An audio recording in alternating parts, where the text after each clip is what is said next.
Chantilly, son château, ses grandes écuries, la capitale du cheval se rêve à accueillir les épreuves d'équitation des JO 2024, depuis que Versailles est décrié en raison du caractère éphémère et le coût des installations. La commune picarde fait valoir son image et sa place incontournable dans le monde équestre. Les grandes écuries en font, le château, donc un patrimoine monumental, un patrimoine historique, un patrimoine naturel aussi, puisqu'on a notre forêt qui représente plusieurs milliers d'hectares. Donc tous les atouts sont réunis à la fois pour les structures, mais aussi pour accueillir un public nombreux. Et une chose qu'on sait bien faire à Chantilly, c'est avoir du public.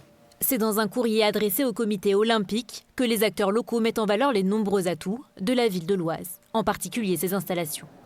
On accueille déjà un jumping international, donc la piste existe, il y a évidemment des aménagements à faire, il ne faut pas le nier puisqu'une piste olympique est un peu différente.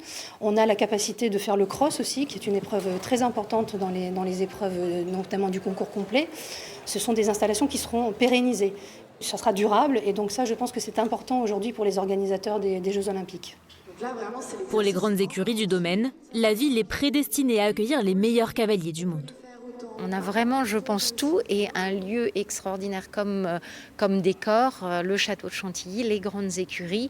Il n'y a pas plus bel écrin que cet endroit pour accueillir des chevaux et c'est leur place naturelle en fait. Chantilly devrait défendre sa candidature à la fin du mois auprès du comité olympique. Parmi les candidats alternatifs, la Motte Beuvron dans le Loir-et-Cher, Fontainebleau en Seine-et-Marne ou encore l'hippodrome de Longchamp à Paris.